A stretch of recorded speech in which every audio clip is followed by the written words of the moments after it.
welcome back to the sacred space. My name is Kalu and I'm also known as the Scribe Priestess, and in this channel I make videos about spiritual practices, spiritual development, anything that has to do with our spiritual journey here on earth. And in this video we are going to be talking about a theme that is actually quite interesting, I have to say. It is very wide and broad and I'm going to try to condense it as much as I can because there are a lot of themes inside of this spiritual practice. And this spiritual practice is rituals. So grab yourself something to drink. I have here a very good and cool lemonade, and let's get started with today's video. So as always, you guys, there is going to be an extended version of this video on my webpage. I am going to leave the link down below on the description if you are curious enough and to go and check it out. I'm going to be extended the theme of sacrifice over there, and why we should be very mindful of the rituals that we participate with, and the problem that I find in taking literally the holy scriptures, or for example, there are a lot of esoteric books that when you take them literally, where it can lead to very dark and obscure practices. So I'm going to leave that for the extended version, and it's going to be available on my webpage. Okay, you guys, let's get started with today's video. So rituals. I find the word ritual very interesting because I feel that since a lot of practices have been gone sideways, you know, there are like lightful rituals that have to do with birth and light and everything that is beautiful and love in this planet. There are also rituals that tend to go to the other side, so the more dark ones. So that's why, for example, when I refer myself to spiritual practices, I refer also the rituals inside of spiritual practices as practices and not as rituals. It also interests me very much because as I work with writing, part of the writing practice as a spiritual one has to do with the habit development. And inside of habit development practices, you very often find the ritual part of it. So what makes something a ritual and not a habit? Because both are done very often, and the goal about the two of them is to be recreating something so much that it's not automatic, but it's part of a routine. It's part of this ritualistic process you are getting inside of. So the main difference between both of them is that in the ritual, this recreation of an activity is done with an intention. So there is an intention, a very conscious one that is happening in the here and now. Whereas with a habit, you tend to do it more automatically. And not every time you have a clear, specific goal that you have in this habit. You do it just because you are accustomed to, or because it's very automatic to you. So for example, you can have a habit of waking up early, or you can have a habit of driving in the same streets in the same ways, or you kind of have the habit of talking in a specific tonality. But it's a ritual, for example, every day that you sit with your family at dinner time and you will say a prayer for God or giving thanks for your food. That is a ritual. The main difference between these two is the intention, is this conscious intention that is behind the ritualistic part of a ritual. We're gonna start by explaining a little bit what types of rituals we can find in our day-to-day lives, also the rituals that we have in history. And yes, let's get started with it. One of the very important things to pinpoint here is that the habit creation as well as ritual creation has to do with this repetition. Is something that comes every single time in the same way. So in its book, Science and Spiritual Practices, Sheldrake names this as morphic resonance because it is a activity or a practice which is every time that you repeat this activity is done not only to replicate the one that you did before, but also it connects you to the ones that were before. So it's like a replica from the very first activity that was done, and you continue to replicate, and every time you do this morphic resonance in ritual, you are going again into this specific moment in time that was the first time you did the ritual, and you take a little bit from every single ritual that was done afterwards until the day that you are repeating the ritual itself. So that's why the rituals tend to have order, for example, or that you have to do certain things at certain times in a certain way, because it's an act of this resonance to bring you again in this state where you were the first time you were doing the ritual.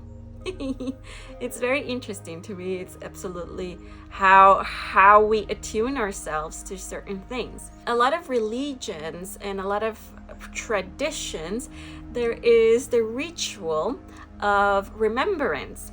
So we do the rituals in order to remember the traditions that we had from our ancestors or from past civilizations. So you can count their rituals such as festivities, celebrating certain festivities like Christmas or, for example, the equinoxes, Beltane, Easter, for example.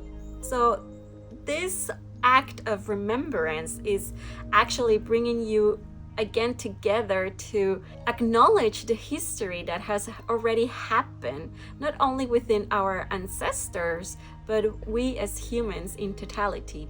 So I find this very beautiful because, as I said before in one of my videos, knowing about our history let us not only have the tools to be able not to repeat the same errors that we already did before, but to learn how previous ancestors were doing the things in order to not only develop them, but also to learn from what has been already done. It takes a lot of courage and a lot of wisdom to go into our history and to bring again this, or to understand why do we have certain traditions, why do we do things in a certain way. I believe it's also a way of creating new things, because when you jump into history and you see how everything has been made until this point, you can actually take all of this knowledge it took for something to be created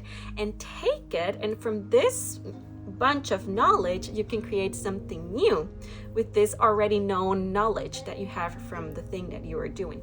I hope I'm not being so abstract in this, but going back in history and also preserving certain traditions, it's a sort of connection that we have between us as humans and between societies. There is an act of paying also homage, paying also tribute to people that have done a lot for us, or previous civilizations, previous ancestors that did something for us. For example, I am thinking right now the revolutions, or a lot of people going into different movements to create change. Nelson Mandela, Gandhi, for example, that you commemorate the remembers and the memoir of these amazing people who did a lot of things in order to make a change. So having rituals of remembrance is actually also very powerful. As I was saying, and this is something that I'm going to be talking a little bit more in the extended version, is that because this tends to also go into very traditional practices that have to do with religion. It also has to do with the reading or understanding of sacred scriptures or sacred texts. And a lot of mystical, esoteric texts that have a lot of knowledge inside of them are made for you to read them in a way that you're not taking the things literally. So before, the texts were made in a very metaphorical way. They used a lot of metaphors to reveal a lot of secrets of how life is done and how we live life here on earth. For example, when Jesus was immersing himself into the waters and he was able to walk in water, think about it a second. Do you believe that he was actually able to walk in water? Because it could have been that he had superpowers and that he developed these powers to be able to walk on top of the water. But it can also refer to the fact that he had mastered his emotions so good that he was able to walk this world above his emotions, because he was able to go inside of the emotional world, of the emotional waters, and get to know himself so good and his emotional world so good that he was not longer controlled by the emotional world. So he can move above this. You see what I'm going? So a lot of, and that's why I love reading mystical and esoteric texts, because they are very metaphorical. They tend to bring this Pinterest way of giving you the secrets of how you can live life. It's very beautiful. I love it. So I'm telling you this, guys, because when you take things literally, in the ritualistic part of the traditions, or the uphold from traditions, you will see very grotesque practices that go very, very far from whatever it was meant in those texts. And very often, I would have to say almost every time, when something is dark, when something is very grotesque, and when dark energies are working behind it, they take things literally. So the dark forces, they take the things literally. When they are speaking about the blood, for example, they take things literally. That's why I'm not going to go so deep in this one, because I feel a little bit confined or restricted in how much I can tell you guys here, because I know that there are a lot of restrictions and community guidelines that I have to follow, and that's why I cannot talk so freely about a lot of subjects without getting myself into trouble. But I am taking this with the blood, because a lot of dark things, dark practices are done around blood. So that's an act that was taken literally, and made perverse and grotesque. And those are things that are not in light, that are not in love, and I don't like it. So, but it's good that we know that we know about them, so we can recognize them and we can go away from that anytime that we see it. So this is very important, because any ritual taken literally is a ritual that is going to tend to go itself in this dark side of the world, let's put it that way. So the more you tend to go into the more discernment, lightful, ritualistic part, you're going to be finding that you're not going to be either working with blood or making weird things with other people. A lot of the work you're going to do, it has to do with yourself, it has to do with your own body, with your own consciousness, with your own mind. It's the working inside of us that is going to bring this spiritual development into light. So that's a very important thing and distinction that I wanted to be making, and I'm very glad that I made it so early in the video. I thought I was going to take it a little bit further away, but yes, that was for the portion of taking things literally. That is very sad. Because of that, taking things literally, there are a lot of things that have gone wrong in a lot of cults and a lot of secret societies and a lot of things like that, who have very dark practices and obscure ones. They tend to be functioning because the amount of focus and the amount of energy that you put inside of a ritual is very powerful, because inside of the ritual you're putting this intention, this focused intention, focused energy into creating something, into manifesting something. That's why the intention part of the ritual is very important. Other types of rituals have to do, for example, with initiation or rites of passage rituals that we have on Earth. And it's very, very interesting, because when I hear the word ritual, I absolutely get into an either religion or magic. I don't see it in other contexts. But as I was reading the book of Sheldrake, he made me open up my eyes in so many other rituals that we do so unconsciously in our everyday lives. For example, I'm just going to give one example so you can go there and read the book, because it's amazing. The fact of how we say goodbye and how we say hello. We tend to shake hands, to give the kisses. That's a ritual in itself.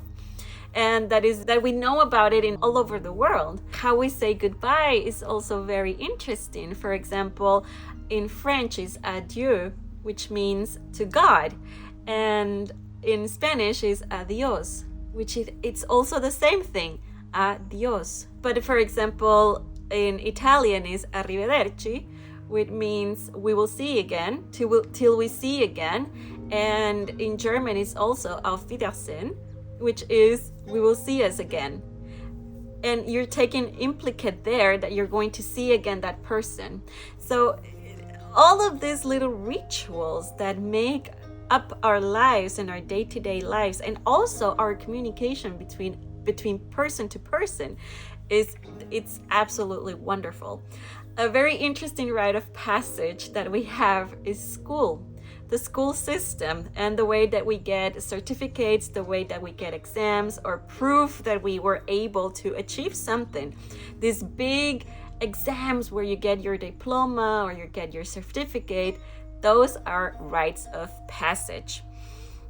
In religion, there are a lot of initiation processes that have to do with rituals of initiation. When, for example, a young boy or a young girl, they leave this childlike stage to mature into a young adult, tend to go into these rites of passages too, and they have a fast and everything in a very specific ritual where the boy or the girl is into this adulthood. In other tribes, for example, they have rites of passages in which young boys had to do quests.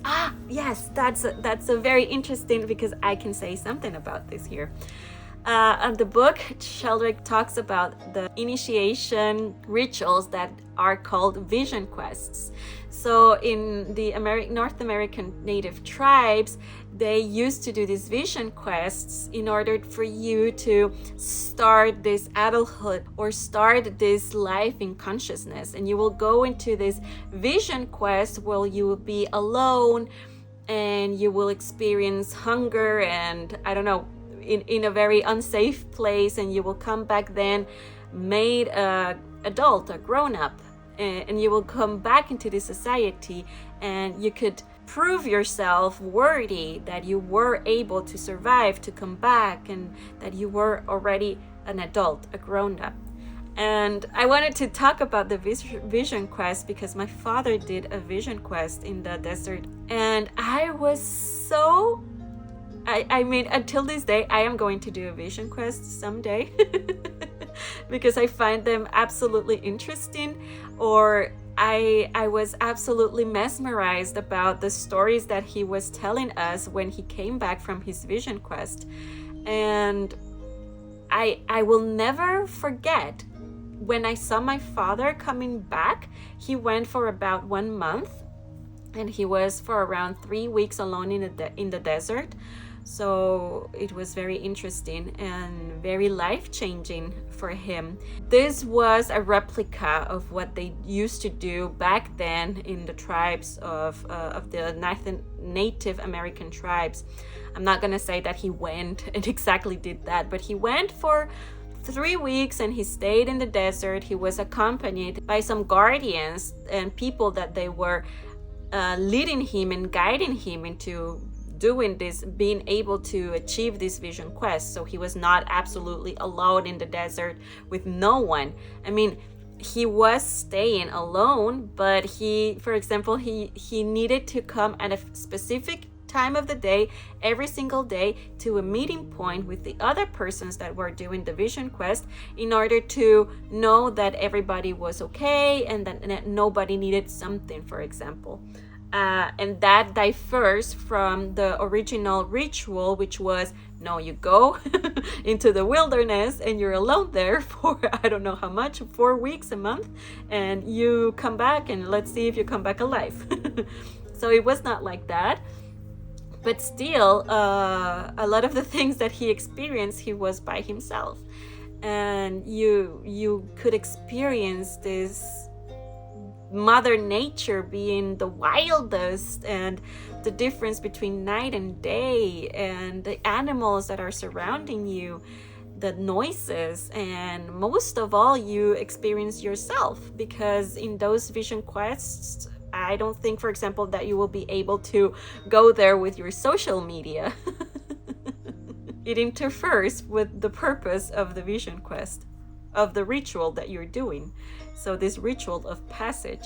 So I think that my father took a book or something like that in his journal. As I said, I can remember when I saw him back and we went to get him on the airport. The energy that my father had, it was just a completely new human being. He was just shining like the sun. I can remember, and I was so inspired by that journey. I was absolutely inspired, and it brings me to tears a little bit, because I could just see him just shine, and I was like, what happened? What happened? You're a completely new person. And yeah, and he was actually. So these initiations are very deep. And actually in this chapter, Sheldrake talks about rituals of initiations, and he talks about the use of psychedelics. If you want to know my opinion about that, you can go and check the previous video that I did about plants as medicine, where I talk about ayahuasca and why I believe that we don't need that anymore, that we actually can achieve in other ways our spiritual development journey without taking anything that will purposefully change our consciousness. For example, a vision quest, a ritual of a vision quest where you're not taking any psychedelics, is an absolutely way of creating a change in consciousness without putting yourself anything inside of your body that is going to create a psychedelic experience. But it's just the fact that you're going into this journey of self-discovery that is going to activate this initiation process. So if you want to know that more about that, go and check that other video. As I said before, so these rites of passages are very important in the ritual part of the spiritual practice. There are a lot of different rituals that we do in order to connect to deities, connect to a specific energy. Regarding, for example, the planets, I am an astrologist, and I know that in this community, there are a lot of rituals that are done when the moon is in a certain sign, or for example, when Venus is doing something or the sun is doing something in specific, you do certain rituals. But what I want to pinpoint, it's what you're doing is actually attuning yourself to this energy that you are summoning here on earth, or summoning to you. It's a way of presenting, of invoking that type of energy inside of your life, inside of you, or the moment that you are doing it.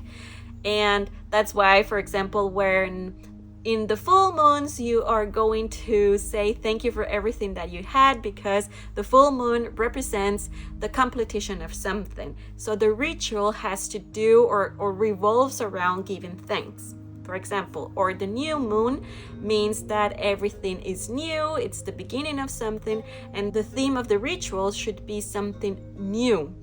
It should create itself around creating something new, a project, a new habit, whatever you want to create. So it's a manifesting one. Rituals tend to attune ourselves into something. I find that we do a lot of things very ritualistic in our lives, more than we actually think of. Praying, that is actually an amazing way of attuning yourself into a higher frequency, is also a ritual. So before you start to do something and you pray, you give thanks, you are attuning yourself to this higher energy, and that is already a ritual, because rituals are with an intention. We all have our little rituals that follow us in our day-to-day lives. Here is when I'm coming with the sacrifices part of the rituals, because we need to talk about it. I'm going to talk about it a little bit. I don't want to have problems with YouTube because I'm talking about sacrifices.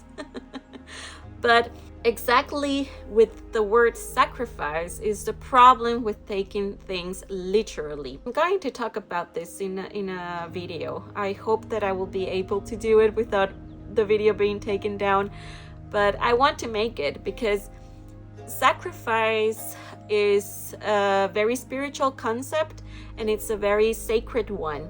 And if you are in a spiritual development journey, you will also learn about sacrifice. The problem, because taking sacrifice literally, that you need to take the life away from something, that is a dark practice. That is a dark, very grotesque way of understanding this word, which is absolutely not okay, and it's absolutely reversed.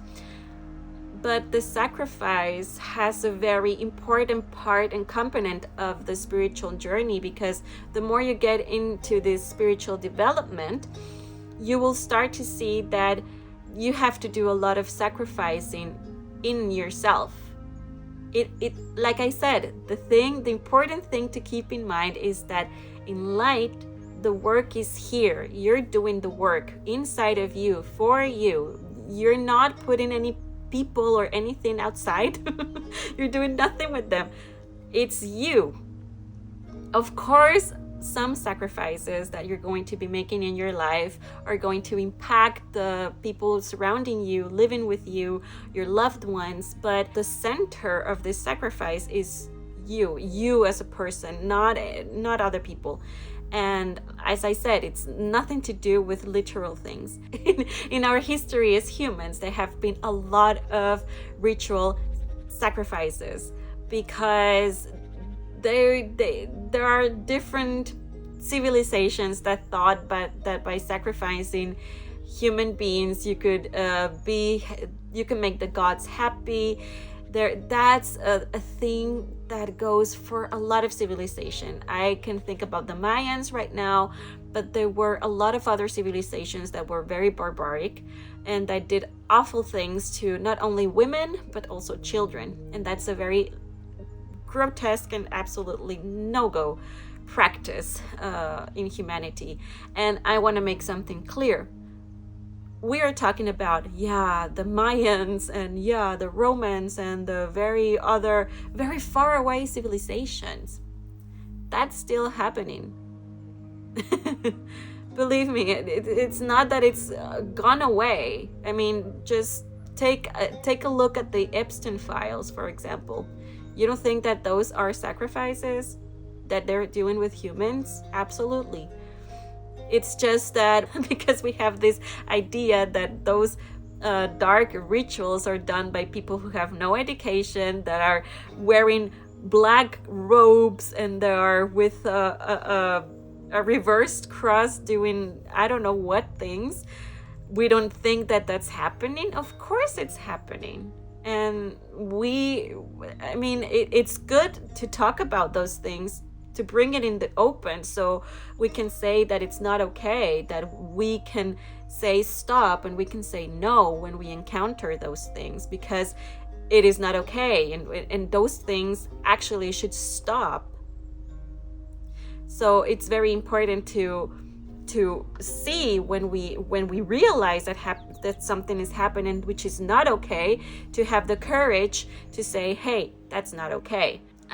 What I want to say with this is that don't feel afraid about talking of a serious subject that can make heads turn around, or that make people uncomfortable just because they don't want to see the truth and the reality. No, there are a lot of dark, very awful things happening in the world, and they're still going on. That it's not because they were ancient civilizations that did that doesn't replicate still in the day-to-day. It does, and it's very grotesque, and I hope that the more we walk this path on earth, the more we can achieve a consciousness state where these sacrifices are not done anymore, to sacrifice young souls or sacrifice children, because that's what these people have in their minds. That is so grotesque. It is absolutely a dark practice, and it should be stopped. As I said, sadly, there are a lot of religions and a lot of practices that do still use the sacrifice.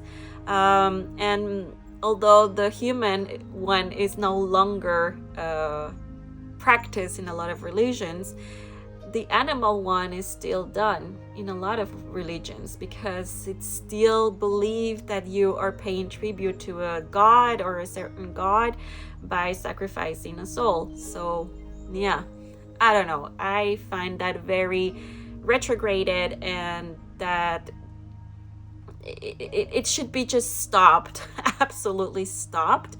Because as I said, the spiritual development that we should be doing here on earth has to do with ourselves, and it doesn't have to be literally, guys. But okay, that's the amazing and beautiful thing about the word and the practice of rituals, because you can see a lot of light being thrown into beautiful practices that carry so much beautiful, lightful Christ energy in them. It's just beautiful. It's amazing. The choirs on the churches, for example, those are the sounds you hear there, the sounds, these angelical voices singing, it could bring you to tears. And at the same time, we have this other side where they're doing very dark practices with rituals that are absolutely grotesque. But that's the duality of the world, because we live in a dual world. We are here experiencing duality, which is one of the laws of the universe. So yes, the last ritual that I want to be talking about is the near-to-death experience. So in a lot of traditions that have to do with religions, they would try to go into this near-to-death experience for you to get into this rite of passage ritual type of thing.